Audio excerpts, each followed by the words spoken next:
Ini penting kalau aturakan. Mergo setan itu dia itu hanya berpikir nafsu itu digunakan untuk jebak. Malah cerita paling nyata Nabi Yusuf. Ini rungokno nggih nom-nom ben bangga. Nabi Yusuf ku nabi. Nabi itu cara koke dah maksum, ora dosa. Tapi ada kejadian wajar di mana Nabi itu didesain kayak manusia biasa. Ana Joko ngganteng, ora tau ora rasane wong wedok. Sing sitok setengah baya di bojo impoten, sak omah. Potensi basaria selingkuh kan tinggi. Joko yang kepengen roh rasane wong wedok, wong setengah baya kepengen roh rasane Joko kan. Sehingga saat satu rumah tentu terjadi walakot hammat bihi wa hamma biha. Secara naluri basariyah terjadi napa walakot hammat bihi wa hamma biha. Secara naluri basariyah Yusuf ya kepengen ngrasakno Zulaikha, Zulaikha kepengen ngrasakno Yusuf. Tapi justru lewat kepengen itu dan Nabi Yusuf bisa mengendalikan diri pas dijak lari, dia langsung diangkat jadi nabi. Modal Melayu jadi nabi dulu, paham? Kadzalika linasrifa anhu su'an apa? Wal fahsya. Kowe tahajud setahun rong mesti iso dadi nabi. Tidak Melayu kok selingkuh, paham ya? Iku sak pelayanan iso dadi napa? Nabi. Lho niki tenan iki. Bareng Nabi Yusuf berhasil menghindari sinten? Zulaikha. Kadzalika linasrifa anhu su'a wal fahsya. Langsung untuk status innahu min ibadinal mukhlasin. Modal Melayu, modal apa? Modal Melayu. Artinya gara-gara punya nafsu dekne pengen ngrasakno Zulaikha, tapi dekne mengendalikan nafsunya bisa lari jadi nabi. Mulane ketika Kanjeng Nabi sab'atun yudhilluhum wa fi dhillihi yauma la dhilla illa dhilluh. Iku ana sing modal muk wa rajulun da'atu imra'atun dzatu mansibin wa jamalin faqala inni akhafu. Ana wong sing soben ning ora-ora masar untuk iyup-iyupan sing wong liya rantuk. Iku wong pitu. Termasuk wong sing tau dijak selingkuh terus muni ini akhafu. Ya modal gak gelem iso dadi wali. Kita tahajud 10 tahun mesti dadi wali. Tina gak gelem selingkuh pisan dadi wali. Modal karena apa? Punya nafsu. Justru karena punya nafsu saat mengendalikan langsung tong. Nah mulane setan nangis, anggere ana Bani Adam nangis. Kowe duwe nafsu iso tobat. Kowe iso salah iso. Nah aku wis ora iso tobat. Nanti kalau nanti cerita tengah ngaji ini setan harus entak ngamek oleh kepengen tobat be pengiran. Nabi Ibrahim nanti dipetui gak sanggup, ya. Nabi Nuh mboten sanggup. Terakhir Nabi Musa sing sanggup ngajakno proposal tobatin apa setan. Mergo setan menes, ndekne ku kiyak-kiyak. Akhirnya diajakno ning pengiran, yo jare Allah kowe iso tobat. Syaratnya apa? Kowe kon sujud ning kuburane. Setan umat setan. Terus asjuduhu maitan wa qad la asjuduhu hayyan. Ya man urip ora geduga sujud, apa meneh saiki semah? Faham ini perlu kula aturaken. Jadi inna ibadi laisa laka alaihim napa sultan. Orang sing ngrasa kawula. Ngrasa kawula itu sekarang juga, detik ini juga. Jadi misalnya sampean ngerasa ibadah, wah muga aku sugih ngono iso sedekah. Keliru sampean. Nak sampean lagi melarat ra iso sedekah ora usah ngeluh ngono. Wong ganjaran kula jenengan ganjar kula melarat ibadah kula sakniki nggih sabar ridho mek kodok kodare jeneng. Malah keliru kowe kepengen ganjaran sedekah, malah nyolong wae wong. Utawa dana negara proposal sawangane liwat kowe terus kowe sing sedekah, malah manipulasi jeneng. Ini perlu keluar aturaken teng mriki sekarang itu ada fenomena itu tadi ya, setan itu menggoda kita lewat kasta-kasta yang kita ciptakan, lewat hukum-hukum modern yang kita ciptakan. Kita lupa bahwa hubungan kita dengan Allah itu langsung, nggak lewat ulama, nggak lewat wali, nggak lewat siapa-siapa. Hubungan kita dengan Allah itu langsung. Bahwa memang dipandu ulama, dipandu wali itu ya, tapi hubungan kita dengan Allah itu apa? Langsung. Sehingga saat kita ketemu wong minta-minta, ya khitabi Allah fa ammasaila fala tanhar. Sehingga ketika kita ketemu wong utang dan yang diutangi gue ya khitabi Allah nak pancen penting ya utangi. Kok saiki ya akeh wong utang kepentingan sing ora mendesak ya akeh wong melarat kok utangi gue modal. Padahal sing sugih dhewe ape modali proyek ya ora kel. Kalau balik inna ibadi laisa laka alim apa sultan. Sebab itu ulama hakikat darani setan mindilu hadhihi dar. Mau dadi lap, dadi tisu. Nggih dadi lap, dadi napa? Tisu. Ya wow, gara-gara Nabi Yusuf terbersit kepengen selingkuh Mbak Zulaikha, kemudian dia sadar itu dari setan, lari. Gara-gara lari dia diangkat jadi nabi. Ya sami kalian tiang pitu wau, gara-gara dia diajak zina tidak mau, langsung dia jadi wali. Termasuk uang sing diyupi-yupi pangeran yaumaladzillah napa. Terus wonten malih teng hadis sahih ben sampean tambah yakin mbek ajaran kula masalah ngadepi setan. Teng hadis sahih wonten tiang sing terjebak dalam gua. Dia terjebak dalam apa? Gua. Tiga-tiganya tawassul bisolihil amal nggih. Niki teng hadis sahih bisolihil amal. Sing sitok nu modale gara-gara selingkuh ra sida niku tok. Dekne duwe misanan ayune ra karuan. Dirayu ra togi. Suatu saat si perawan sing wayu iku melarat kere, ra kelar mangan wong tuane lara, walhasil kere. Isane makan aja tulung canom iku, padahal canom golek ngenteni momen iku. Bolak-balik ape dituku ora gelem. Ditulung dijak selingkuh ya ora. Saking saleh cawe itu. Bareng wong tuane lara dekne dhewe darurat walhasil butuh utang sekian dirham. Ya sekian apa? Dirham. Ya dekne pancen hidung belang. Ya gelem tapi syaratnya kudu gelem. Dadi tak utangi.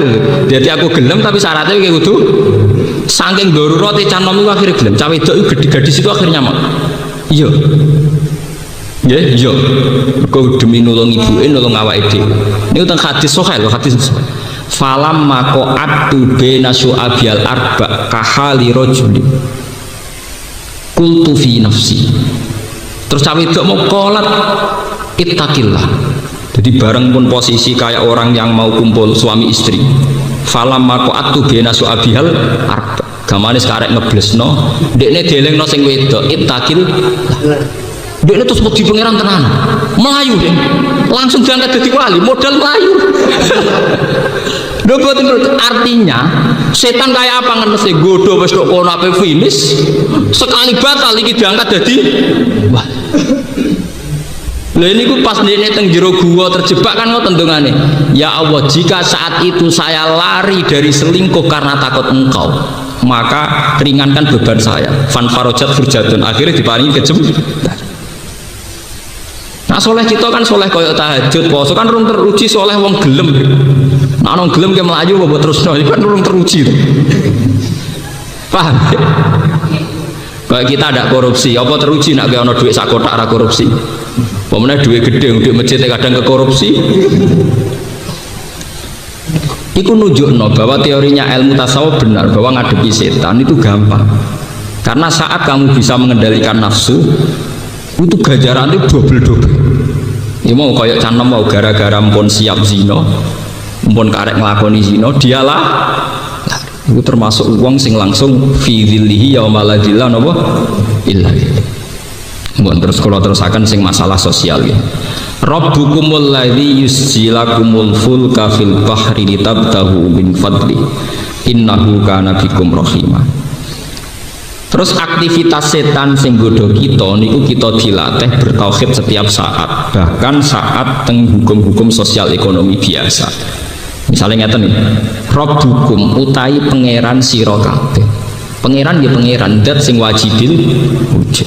Senajan to kita numpak perahu, numpak kijang, kita numpak pesawat, kita yakin sing mari aku iso numpak pesawat itu Allah. Sing mari iso ngatur perahu mbek laute nggih napa? Allah. Sing iso ngatur iki kabeh Allah. Jadi Quran juga ngajarkan bahwa dalam masalah sosial ekonomi kita eling Rabbukum bahwa semua ini faktor Rabbukum.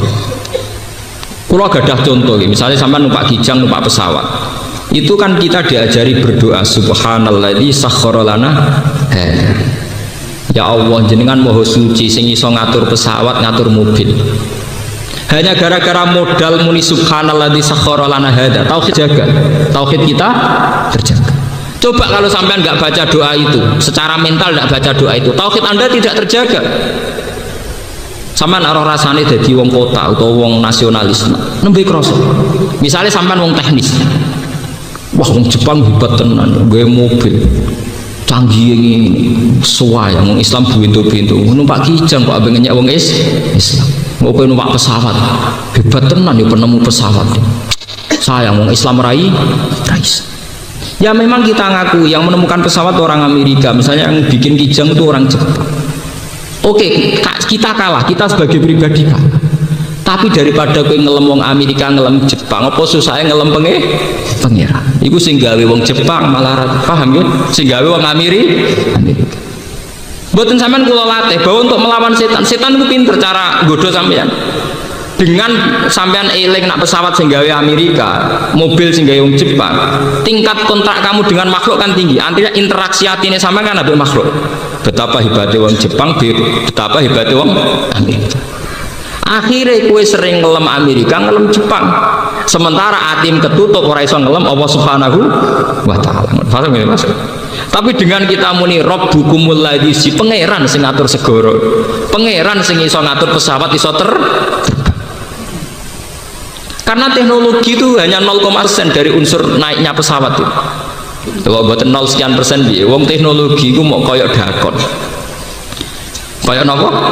Dakon pangeran tetap penyuplai terbesar misalnya pangeran ketemu ambek penemu sing pesawat aku canggih periksa gawe pesawat sing mbok gawe kok ya wesi tak rangkaian wesine sapa misalnya pangeran takon buat wesiku ya tapi aku sing iso ngrangkai ora aku takok wesine sapa sik wong ngrangkaiane sik ya wes cara pangeran ya wesiku tapi sing ngrangkai aku nganggo tangane sapa tanganku lho sing gawe tanganmu aku terus mbok terbangno ning ndi ning udara ya udaraku jare artinya kalaupun manusia hebat itu hanya 0, sekian sumbangannya dia pada pesawat iso terbang hanya 0, ini gue buat tenan gue orang nah anak pangeran final utek temu lho sing gawe ya aku bisa artinya doa subhanallah di sakharolana itu tidak main-main doa ini mengawal tauhid kita paham ya mengawal tauhid kita begitu juga perasaan Rabbukumul ladzi yusilakumul fulka itu yang awal tauhid kita orang kok rutinitas bocah-bocah ini nah kalau malah jarang moco tapi hati saya membaca itu juga bisa melawan setan ini balik ayat ini ditulis sausnya bakas setan termasuk untuk melawan setan saat hati kita bertaut total secara tauhid ada yang kue bertaut dengan makhluk setan dua ruang setan gadah apa? Akhirnya mau numpak kijang gawean wong Jepang pinter-pinter wong Indonesia pinter-pinter pamane wong Islam ora tau ono sing ditemukan akhirnya dosa tok dosa grem dekne tetep ora dadi wong Jepang dia dosa gremang meniki alamnya dadi niki apa nggih pesen kula pokoke nganggep setan biasa mawon ya biasa artinya biasa mboten usah berlebihan kayak cerita-cerita tentang syariat godane setan ngene mboten usah kita pakai tauhid saja ini pakai apa? Tauhid misalnya kayak di bojo judes orang usah nyesal ya Allah Gusti di bojo judes itu dosanya apa ya usah ini biasa mawon nah iso guyu tok ya kelainan wong kok ora iso judes tapi nak judes terus ora iso guyu kelainan mosok sarap jenis napa judes tok nggih pancen ngoten syahidahu annahu la ilaha illa huwa wal malaikatu wa ulul ilmi jadi semua kejadian ini kita tinggal bersaksi saja kalau Allah itu ala kulli syai'in qadir gampang pokoknya delok ngadepi setan itu gampang mau ngandel gue gampang asal kita perasaan abdiyah perasaan ngerasa ubudiyah ngerasa kawulane sinten Gusti Allah ada sampeyan transaksi mbek makhluk setan masuk misalnya ngoten di bojo judes atau di tonggo jahat salahku apa kok dek nabi aku gedeng padahal dhisik tau tak rumat ngene-ngene kowe kontra ambek makhluk coba kalau kamu kontra ambek Allah gawe tanggaku saiki ra seneng aku Allah gawe bojoku saiki ra seneng aku mesti ana hikmah mesti pikiran pertama iki nek muni Allah mesti ana hikmah akhirnya transaksi mbek Allah ya Allah kok bojo kula judes kaya ngene apa nak saya ini jenengan tambani ya tambani nak saya ini ilang ya kersane apa hilang tapi kan setan tidak punya ruang yang penting setan kemudian tidak punya apa? Ruang mergo kowe ibadi kontra ambek sinten? Allah setan paling susah ngadepi wong sing setiap ono kejadian kontra ambek Allah Sebab itu ajaran Islam alladzina idza asobatum musibatun qalu inna lillahi wa inna ilaihi raji'un. Musibah itu harus kematian. Setiap ada masalah dia bilang inna lillahi kabeh wa Allah. Itu setan paling nyorong. Tahu Kanjeng Nabi uplike kapundhut, uplike mati uplike. Kan Kanjeng Nabi muni inna lillahi wa inna ilaihi. Terus Aisyah protes, innaha narun ya Rasul. Iku trimo uplik, innaha misbahun. Terus kullama asa al mukmin bahwa musi biasa. Kulo tak latih tenan tafsir.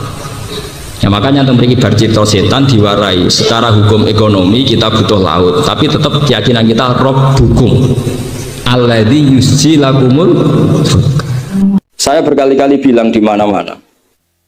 Said Abdul Haddad itu masyhur, orangnya sangat khusyuk, sangat hati-hati. Sehingga kalau beliau ada tamu ditanya, kamu ngaji sama siapa? Ngaji sama Gus Kausar misalnya. Pernah enggak gurumu itu nangis pas ngajar? Enggak pernah. Oh lereni, hatinya atus ya berarti. Tapi kalau Abdul Hasan Asadili balikan, kamu ngaji sama siapa? Sama Gus Kausar. Pernah senyum enggak? Pernah tertawa enggak? Enggak pernah. Lereni, berarti wong ra iso syukur katanya.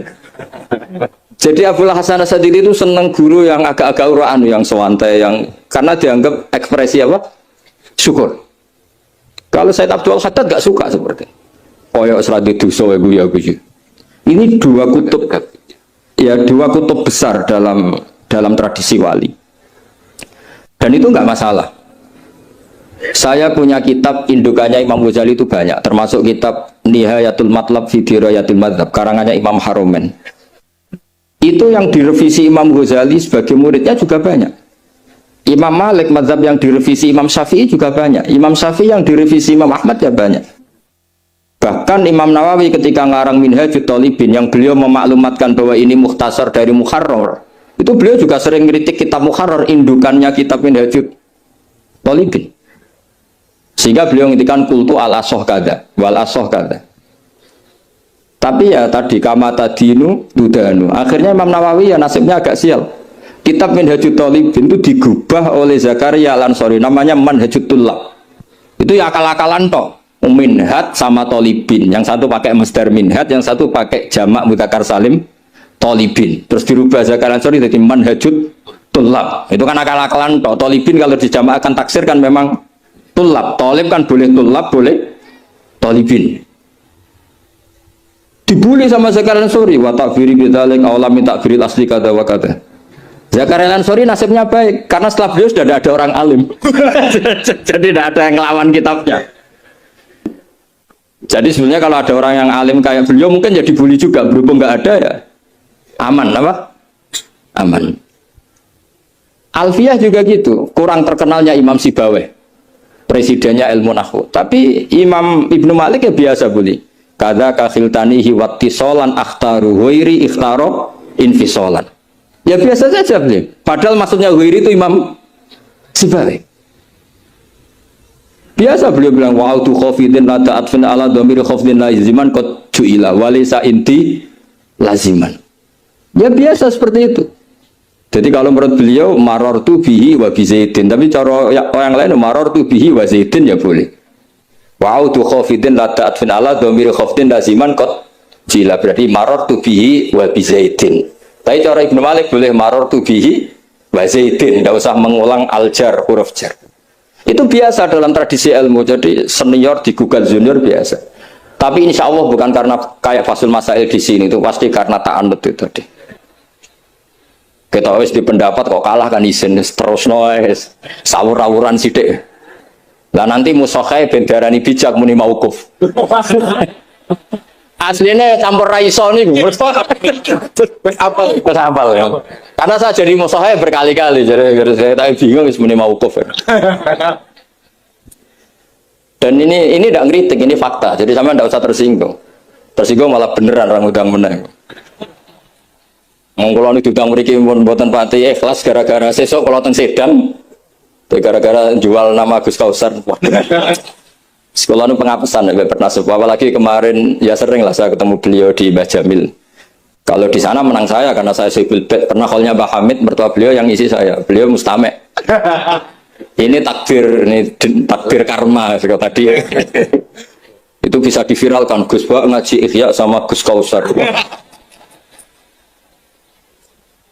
Oh, itu alhamdulillah ya, ya, ya. Itu nggak tahu saya itu musibah apa rahmat. Nggak apa-apa lah, saya mati betul, saya mati santai mawon, ini urusan ilmu. Kenapa ilmu itu harus digugat? Karena selain masalah usuluddin, ya selain masalah usuluddin dan ya hal-hal yang mujma' alaih atau mutafaq alaih dalam fikih itu memang potensinya tidak. Asal yang gugat orang alim loh ya, jangan sekedar dosen ora iso ngaji lah dulu. Dosen tertentu ora iso ngaji, oh iku ora istihad, iku ngawur sini. Istihad itu harus orang alim. Alim itu apal Quran, apal ribuan hadis, apal kutubus sittah, terus khatam ihya. Maksudnya khatam dari awal ngaji sampai akhir. Oh, memang khataman ya? Ini khataman namanya bu. Khatam ihya. Wah itu jelas. Lo ora percaya tak tes. Ayo ini khataman apa khatam? Oh, langsung khataman. Ayo. Tak tes betul. Saya sinau ihya itu pernah ngaji sama Mbah Mun, pernah amanani pakai pikiran saya sendiri. Terus tak ulang lagi, tak manani pakai pikirannya Said Zabidi, kitab Ithaf. Dan kita punya sanad dengan Ithaf itu dekat sekali, ya sama loh, saya jenengan sama. Karena misalnya saya, Mbah Mun, Mbah Zubair, Ki Fakih Mas Kumambang, Mbah Mahfud Termas, Ki Mahfud, Ki Abdullah, Ki Abdul Manan. Abdul Manan yang mbahnya Mbah Mahfud itu mulazim sama Said Zabidi, Sohibul Ithaf. Namanya Said Murtado Az-Zabidi.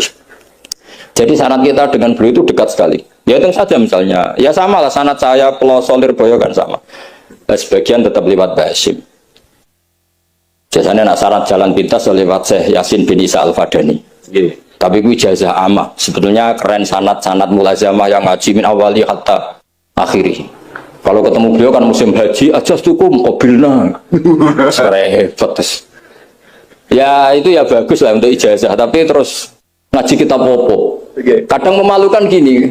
Misalnya di pondok ngaji sampai Ustadz Iqbal Jurumiyah Imriti sama Ustadz Nasor Imriti. Bareng kenal Syekh Yasin bin Isa, mosok Jurumiyah ngaji sampai Syekh Yasin, nak sakit Syekh Yasin.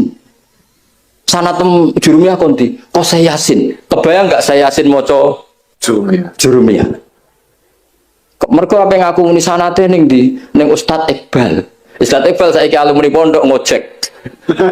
Sing murid dadi kiai. Yang murid dadi kiai kan isin nak sanate itu Ustadz Iqbal karena jadi ustadz zaman di pondok pulang sudah ada jadi. Menurut saya itu keangkuhan, harus kita sebut. Saya dulu ngajinya sama Ustadz Iqbal. Meskipun sekarang sudah ada Ustadz, tapi ngajinya sama Ustadz Iqbal. Karena langsung bilang saya Yasin. Yang percaya siapa? Kebayang nggak saya Yasin ngorek Jurumiyah? Nggak kebayang nggak saya Yasin? Sesuai kamu ijazah mabadik fikih juga sama saya Yasin. Sesuai primbon juga sama saya Yasin. Boy orang itu punya akhlak sidil. Bukan kobilna gak ngerti ijazah apa. Ijazah apa ya? Iya. Pokoknya acaranya ruame ngono tok kenangan. Dikai mangan ngono tok kenangane. Itu lebih buruk lagi. Nah ini bukan gojlok, ini ngamuk. Jadi ini asli. Kalau gojlok masih baik. Jadi saya ingin sekali sanad itu terjaga. Kalau ngaji ya min awali hatta akhiri. Saya punya kitab karangannya Syekh Mahfud. Sanad beliau. Al-Mustafid lima alam minal asanid. Itu kalau cerita ketika ngaji sama Syekh Mbah Soleh Darat, hadartu indahu tafsirul jalalain marroten, itu min awali hatta akhirihi. Ketika beliau cerita ngaji sama Syekh Abi Bakar Sato, hadartu indahu al-Bukhari min awali hatta akhirihi. Terus wafatani babu kada wa kada. Yang nggak ngaji juga dihitung. Terus yang ketika bab yang fatani itu saya ngaji lagi sama Syekh ini, termasuk sama mbah-mbahnya Habib Anis, namanya Muhammad bin Husain Al-Habsyi. Karena sanad kita pasti ketemu semua di Sayyid Zaini Kahlan. Jadi yang Solo Habib Anis kan Anis bin Alwi bin Ali, yang punya simtut Duror. Ali ini bin Muhammad ya bin Husain. Nah itu juga mufti Syafi'iyah. Jadi insya Allah sanad seluruh Indonesia itu sama, termasuk sebetulnya Muhammadiyah. Tapi Muhammadiyah kan terus man ba'dawi ini berdodak ngaji.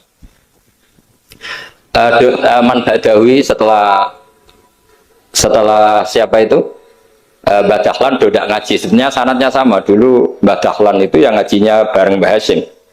Yang Mbah Hasyim lebih mulazamah ke Syekh Mahfud, sing Mbah Dahlan lebih mulazamah ke Syekh Khotib Minangkabau. Syekh Khotib Minangkabau terlalu modern, beliau berafiliasi ke gerakan Muhammad Abduh. Jadi agak-agak sudah tahu gerakan Ikhwan. Sehingga Mbah Dahlan pulang ke Indonesia dengan gaya reformis, yang Mbah Hashim tetap mengikuti tradisi salaf karena beliau lebih terbentuk oleh Syekh siapa? Mahfud.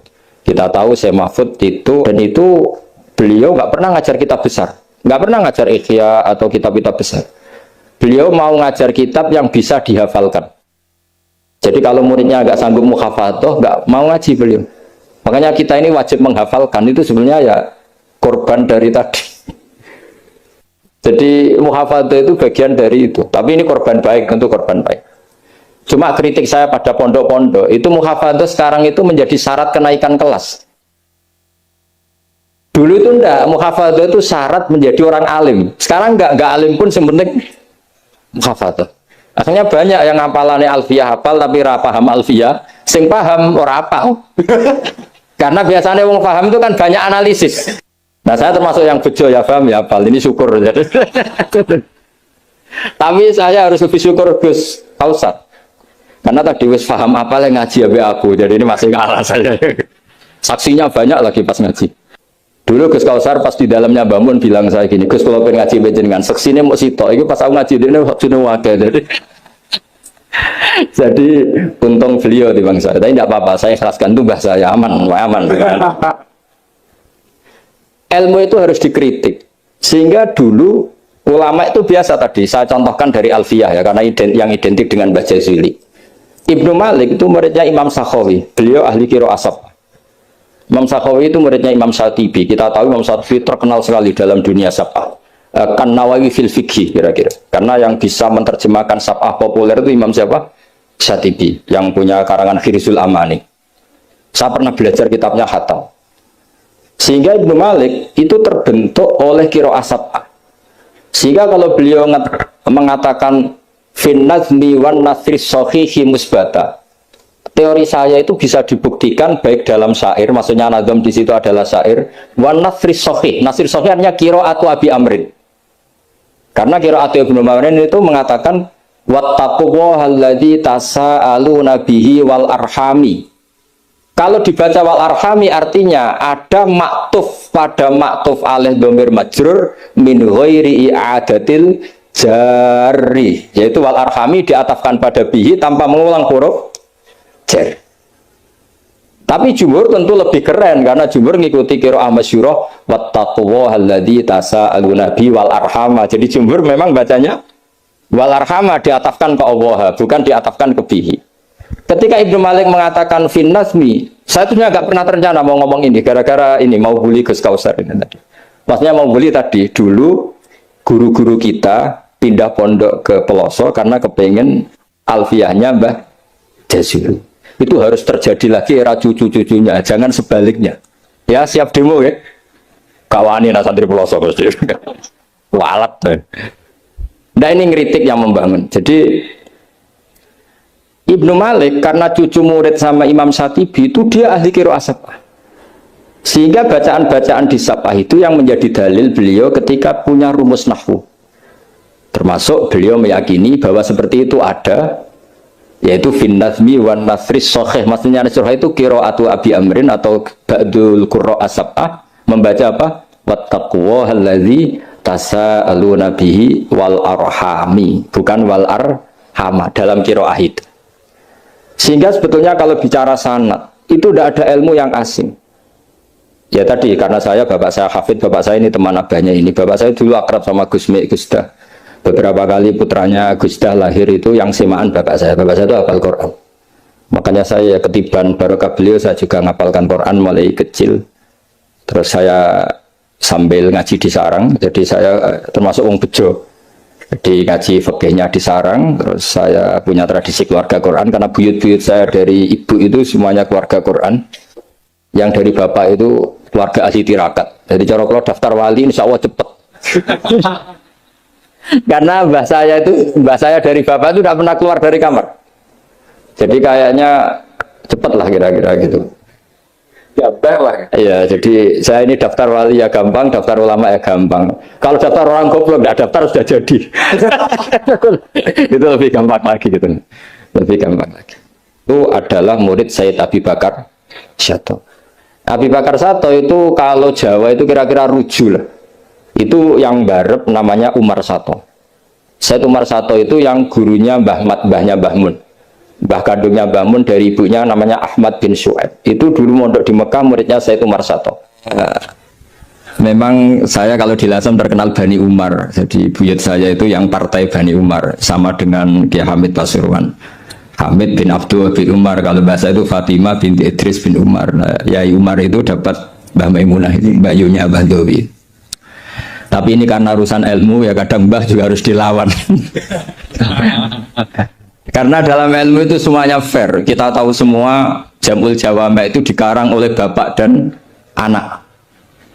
Ya biasa saja kalau Imam Taqiyuddin As-Subki ya dikritik biasa, mengkritik ya biasa, normal saja. Karena ilmu itu siapa saja boleh gugat, tapi tetap ma'al adab. Karena kalau ilmu nggak dikontrol itu bahaya betul. Wajah-wajah gini kan nggak wajah Nabi kan, nggak akan. Nabi nggak akan karena sudah ditutup, wajah wali juga jauh. Jadi kemungkinannya itu wajah muta'andidun sing mempersulit situasi. Tapi tidak usah tersinggung karena ini fakta biasa saja. Biasa. Saya punya pengalaman Basul Masail itu banyak dan berakhir dengan rata-rata mauquf. Orang berengkel itu macam-macam. Kalau orang Madura karena hamiyahnya, dan itu bagus. Mau nggak hamiyah al-jahiliyah. Saya punya sekian contoh perdebatan, mungkin bisa ditiru dalam Basul Masail. Dan yang saya ceritakan di sini itu nggak tanggung-tanggung. Logika yang dibangun Allah Subhanahu Wa Taala. Jadi itu di atas muharrir, di atas musoheh. Tapi langsung Allah Subhanahu. Itu kalau sampean bantah neraka selawas-lawas. Yaitu masyhur dalam kitab Hilyatil Auliya dan beberapa kitab diceritakan kalau di Hilyatil Auliya itu ikut tarjamahnya Ka'bul Ahbar atau Wahab bin Munabbih. Kita tahu kitab Hilya itu indukannya kitab Ihya fi Manaqibil Akhyar. Jadi Ihya itu nginduk sekian kitab. Kalau Fitasawuf nginduk Kutil Qulub karangannya Abu Thalib Al-Makki.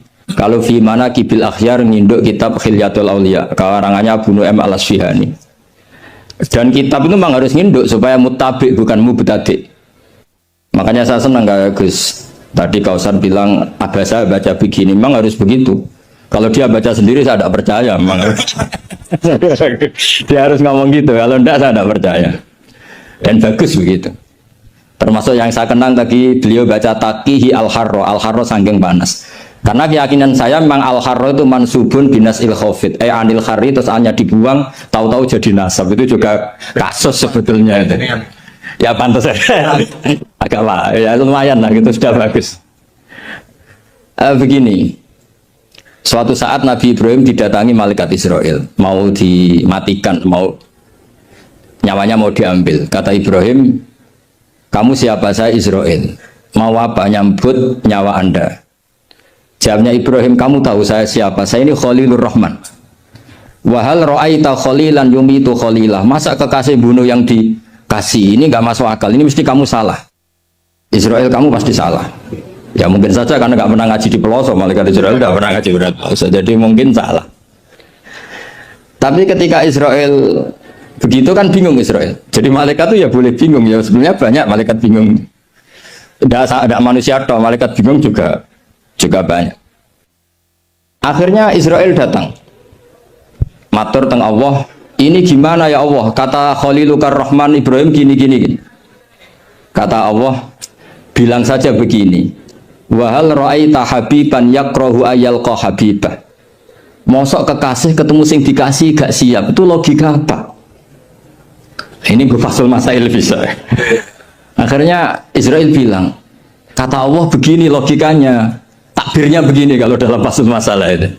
Wahal ra'aita habiban yakrahu ayyalqa habibah. Mosok kekasih nggak seneng kalau ketemu yang dikasih. Kalau nggak mau mati artinya nggak siap ketemu yang dikasih. Oh iya siap. Putus Fasul Masail selesai.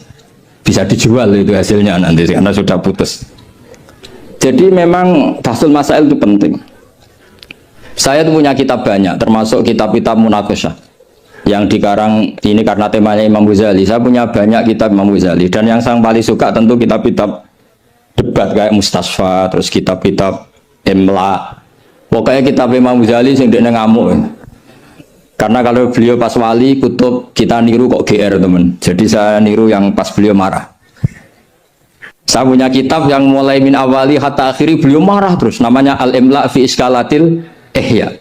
Itu memang beliau ngarang pas posisi marah. Orang bully Ihya, orang menyakiti Ihya, orang nggak suka. Terus beliau menjawab itu. Ya hater lah kira-kira gitu. Ini gaul, ini bahasa ini gaul.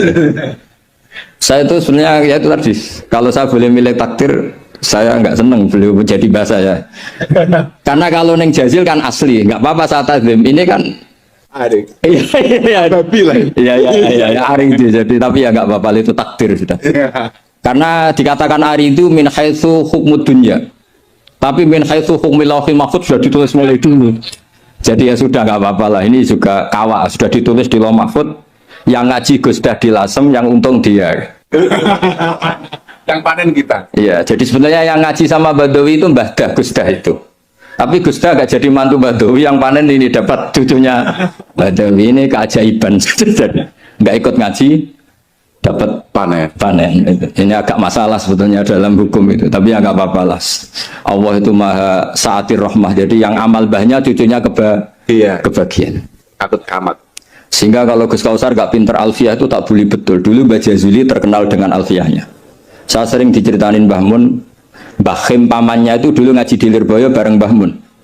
Gara-gara kesemsem alfiahnya Gus Ali. Gus Ali itu bandar. Itu akhirnya Mbah Khim minta pindah ke Peloso karena ingin alfiahnya Mbah Jazuli. Akhirnya Mbah Khim yang pamannya Mbah Mun yang Kiai Pondok Mus itu mondoknya di Peloso. Gara-gara kesemsem alfiahnya Kiai Jazuli. Nanti kalau orang ngaji alfiah di pelosok berkurang itu pasti salahnya Gus Kausar. Jadi dulu daya tarik alfiahnya Mbah Jazuli sampai orang sudah mondok Lirboyo itu pindah pelosok. Jangan sampai anakku mondok Gus Kausar pindah. Ini nanti bahaya itu.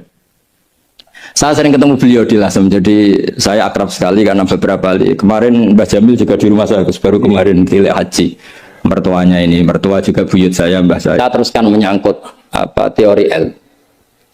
Saya sering guyon di mana-mana dan ini nyata. Dulu itu pernah seorang ulama meragukan, jangan-jangan benar-benar cengkeh itu pewangi. Buktinya kalau bikin kue itu dikasih cengkeh supaya tambah wangi. Pertanyaannya secara fikih, kalau cengkeh itu pewangi, berarti orang rokok pas ikhram itu bayar dam karena pakai apa? Pewangi. Oke, itu hampir putus. Tapi ada yang nyoal, ya kayak jenengan Fasul Masail itu. Berarti orang Jumatan sunat rokok. Karena itu pewangi ya. Jadi silahkan imamnya ya rokokan, makmumnya. Wah ini kan at-tatayyum yaumal Jum'ah. Wah itu bisa celaka itu. Barokahnya penggugat itu, fatwa itu di cancel. Udah usah. Batal. Kacau semua. Artinya debat itu penting. Debat itu penting. Karena orang akan tahu. Makanya Alfiyah dari awal sudah memaklumatkan fa'iqatan Alfiyah tabni mu'ti. Karena ilmu itu setelah digugat, itu kelihatan salahnya. Yang paling masyhur dalam usul fikih misalnya. Ini saya ngomong kelas A karena hormat sama santri Al-Falah. Apalagi ini katanya peserta Fasul Masail. Nara fahmi kebuangan. Saman nggak usah tersinggung, biasa saja. Ini kan ranah ilmu. Ya anak mbak boleh, wong itu oleh tersinggung, wong lanang ra oleh. Biasa wong itu tersinggung, wong lanang kebablasan. Notabene dalam usul fikih atau dalam hukum fikih itu kan hukum yang wajib, haram, mubah dan sebagainya. Itu banyak ulama yang mengatakan mubah itu tidak ada. Padahal mubah itu terkenal sekali, tapi sebagian ulama mengatakan mubah itu tidak ada. Kenapa tidak ada? Ya karena setiap orang melakukan mubah pasti bersamaan dengan itu tarkul haram. Misalnya tidur itu mubah, padahal pas tidur tidak zina, tidak maling, tidak korupsi, tidak demenan, tidak macam-macam. Berarti tidur itu mubah apa tarkul haram? Tarkul haram wajib apa mubah? Wajib. Berarti turu? Waduh. Potongan-potongan ini untuk ijazah rusak. Hati jahit gambar. Di situ jelas. Sampean kalau nggak percaya cari di Lubul Usul itu. alasannya Al-Ka'biyah izma min mubahin illa wa yatahaqqaqu bihi tarku haramimma. Sama siapa takbirnya? Tidak ada sesuatu yang mubah kecuali saat Anda lakukan pasti banyak keharaman yang Anda tinggalkan. Fayatahaqqaqu bisukun tarkul qatli wa bisukut tarkul qadha. Orang diam artinya enggak bunuh orang. Orang tidur artinya enggak ngerasani orang. Wa tarkul haram wajib, fal mubah wajib. Ternyata akhirnya yang hukum mainstream bahwa mubah itu ada dirubah, wal mubah min haitsu dzatu, ditambahi min haitsu dzatu. Karena kalau min haitsu atharul mubah adalah wajib karena terjadi tarkul haram. Itu barokahnya gugatan. Akhirnya wal mubah min haitsu dzatu.